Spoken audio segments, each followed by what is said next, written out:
Hello friends, welcome to my channel at the rate Sarvarochan Dada, जहाँ आपको ज्ञान मिलेगा सबसे ज़्यादा। जी हाँ, हमारा देश बहुत सालों बाद आज़ादी मिला था 1947 में। उससे ठीक पहले 1946 में ही अंग्रेजों ने एक कॉन्स्टिट्यूएंट असेंबली भी बनाया था, जिन लोग सब मिलकर डिसाइड किए जो भाई हमारा देश कैसे चलेगा। संविधान बना। तो संविधान में बहुत सारा अलग अलग इंस्टीट्यूशन का भी जिक्र है, जिसमें से एक है बहुत ही important Election Commission of India. और इसका हेडक्वार्टर निर्वाचन सदन दिल्ली में है, जो कि आपको दिखता होगा यहाँ। तो आज हम लोग इलेक्शन कमीशन के बारे में जानेंगे, कंपोजिशन जानेंगे, कुछ स्टैटिक जानेंगे, कैसे करके इसका यहाँ पर सिलेक्शन या अपॉइंटमेंट होता है इलेक्शन कमिश्नर का, चीफ इलेक्शन कमिश्नर के बारे में जानेंगे, टर्म वगैरह सब कुछ देखेंगे। तो ये वीडियो बहुत ही ध्यान से और अच्छे से देखिएगा, ये हर एग्जाम में आपको काम आएगा, इंटरव्यू में भी काम आएगा। तो शुरुआत करते हैं, इलेक्शन कमीशन ऑफ इंडिया के बारे में हम लोग जानकारी लेते हैं। सबसे पहला चीज, इलेक्शन कमीशन ऑफ इंडिया जो है एक परमानेंट कॉन्स्टिट्यूशनल बॉडी है। आपको मालूम है 26 जनवरी 1950 को हमारा देश रिपब्लिक होता है। उससे ठीक एक दिन पहले यानी कि 25 जनवरी 1950 को इसका स्थापना होता है, इलेक्शन कमीशन का हैप्पी बर्थडे होता है। और उसी दिन को हम लोग हर साल सेलिब्रेट करते हैं नेशनल वोटर्स डे के हिसाब से। क्लियर हो गया? इलेक्शंस का बारे में संविधान में 324 से लेकर 329 नंबर आर्टिकल में जिक्र है, जो कि पार्ट 15 में पाया जाता है। इसको अच्छे से याद रखिएगा, पूरा इलेक्शंस का जिक्र है इसमें। और आर्टिकल 324 में लिखा हुआ है, superintendence direction and control of elections to be vested in an election commission. ठीक है, माने ये सब जो जिम्मेदारी है इलेक्शन कमीशन को दिया जाएगा। और उसके साथ साथ एक एक्ट भी बनाया गया था 1951 में, representation of the people act. ये दोनों का तहत इलेक्शन कमीशन पूरा परफॉर्म करते काम करता है। ठीक है, आपको समझ में आया? अच्छा, आर्टिकल 326 में क्या है, यूनिवर्सल अडल्ट फ्रेंचाइजी। यानी कि जब संविधान बना था उसी टाइम बता दिया गया था जो कौन वोट कर पाएगा। पहले तो 21 साल का अंदर जो लोग था वो लोग वोट कर पाएगा। बाद में 1988 में एक 61st अमेंडमेंट अभी आएगा, इसका जिक्र आएगा।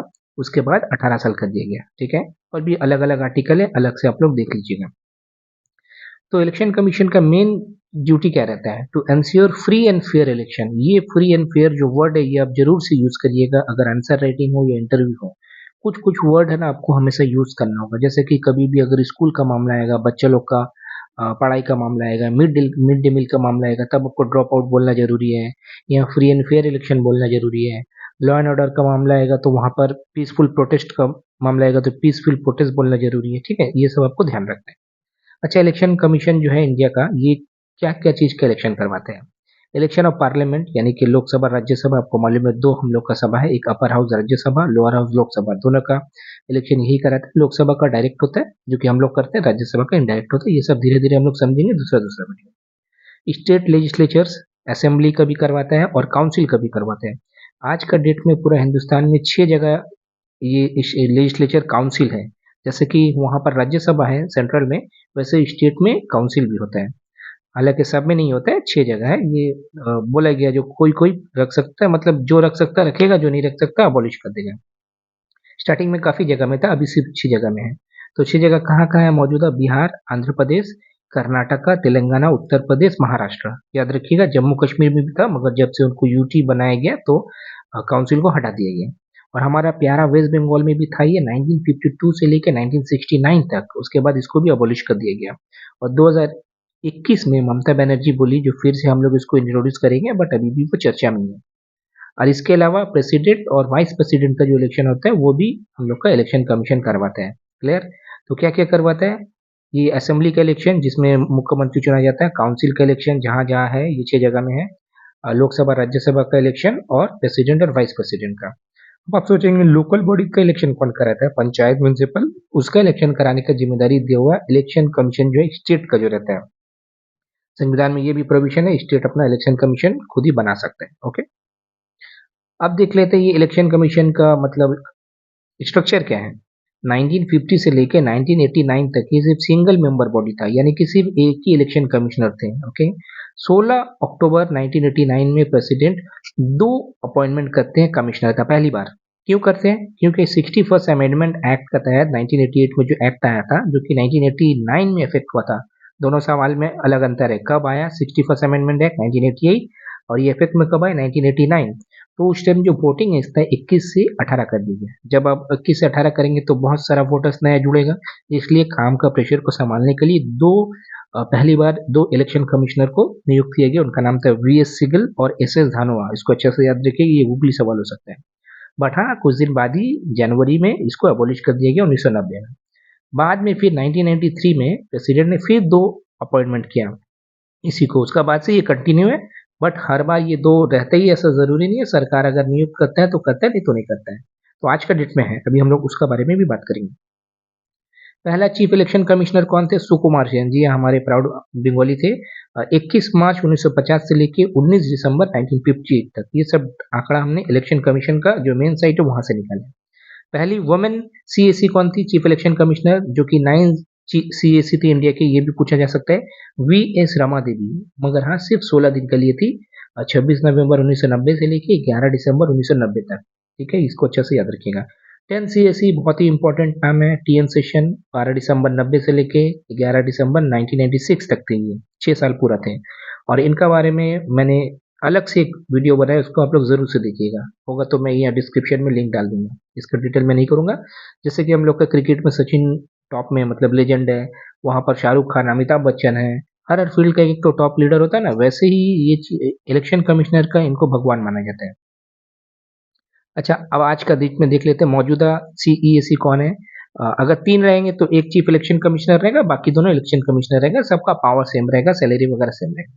तो आज के डेट में 25th यानी कि 25 नंबर के चीफ इलेक्शन कमिश्नर है राजीव कुमार जी, जो कि 15 मई 2022 को चीफ इलेक्शन कमिश्नर बने थे और अभी तक है। मगर हाँ मैं बता दूं, एक हफ्ता बाद ही 18 फरवरी 2025 को ही इनका उम्र हो जाएगा 65 साल, इसलिए इनको रिटायरमेंट कर दिया जाएगा। अब ये बाकी जो दो है उनमें से शायद एक को बनाया जा सकता है या फिर नए किसी को भी नियुक्त किया जा सकता है। मोस्ट प्रोबेबली इन दोनों में से एक को बनाया जाएगा। तो कभी भी कोई भी इनकम्बेंट से अपॉइंटमेंट्स रहेगा उसमें आप लोग ध्यान रखिएगा, कभी भी चेंज हो सकता है। तो अगर आपका इंटरव्यू 18 फरवरी का बाद है तो आपको जरूर समझ में आ जाएगा जो नया चीफ इलेक्शन कमिश्नर किसको बनाएंगे। तो ये जो राजीव कुमार है ये 1984 बैच के आईएएस ऑफिसर है, झारखंड बिहार बिहार झारखंड कैडर से। ठीक है।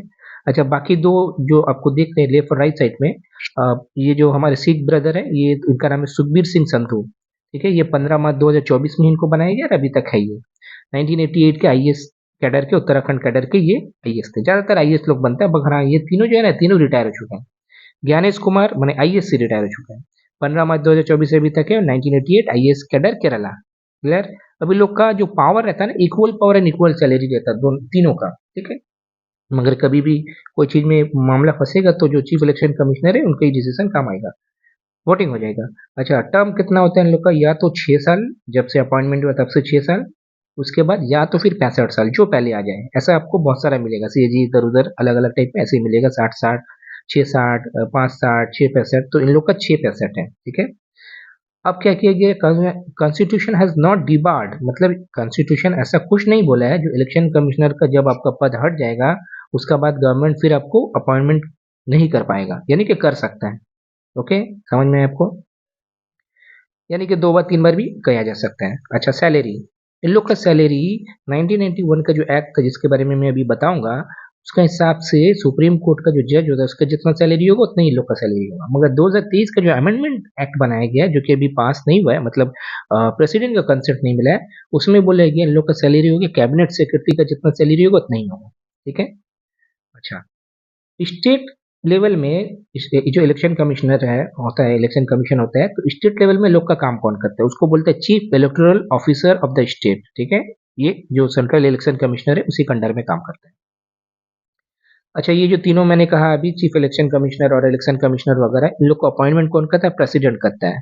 और पहले क्या होता था, जब ये बना था संविधान उसका बाद से प्रधानमंत्री का रिकमेंडेशन से प्रेसिडेंट इसको अपॉइंटमेंट करते थे। मगर 2 मार्च 2023, इसको अच्छे से याद रखिएगा, ध्यान से समझिएगा, अच्छे से सुनिएगा, 2 मार्च 2023 को सुप्रीम कोर्ट का एक 5 जज का कॉन्स्टिट्यूशन बेंच था जिसका हेड कर रहे थे जस्टिस के एम जोसेफ।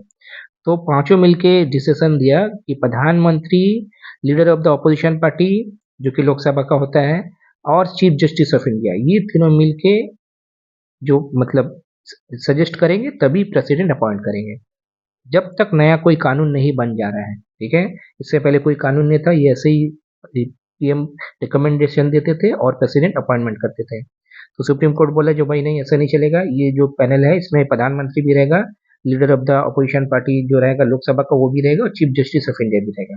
ठीक है।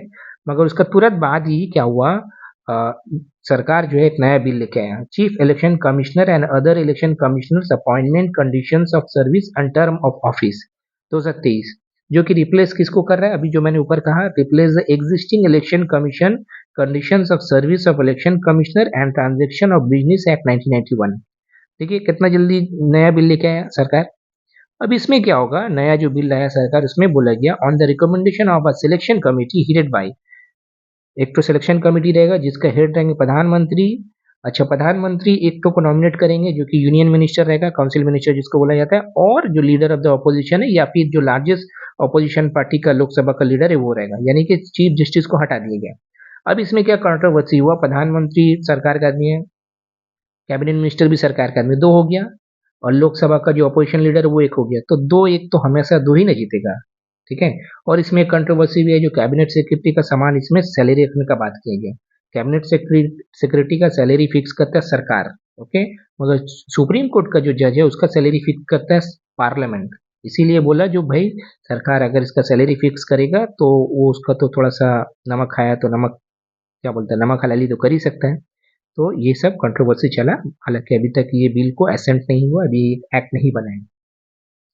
अब क्या होगा, सीईसी जो है ये कैसे करके रिमूव होगा, ये जैसा सुप्रीम कोर्ट का जज को रिमूव किया जाता है पार्लियामेंट में जो भी नंबर लगता है 2/3 मेजोरिटी लोकसभा राज्यसभा में, वैसे इसको भी हटाया जा सकता है। अब बाकी दूसरा जो इलेक्शन कमिश्नर है उसको कैसे हटाया जाएगा, वो जब तक चीफ इलेक्शन कमिश्नर का रिकमेंडेशन नहीं रहेगा तब तक नहीं हटाया जाएगा। ओके, तो ये रहा इलेक्शन कमीशन का डिटेल वीडियो स्टैटिक का साथ, आप लोग को बहुत अच्छा से ये देखना चाहिए, बहुत इंपॉर्टेंट वीडियो रहा। अगर आपको अच्छा लगा तो लाइक करें, शेयर करें, चैनल को सब्सक्राइब करें, प्यार बांटे, खुशियाँ बांटे और ज्ञान से जरूर बांटे। ऐसे ही अलग अलग मुद्दों पे मेरा वीडियो आते रहेगा। Take care.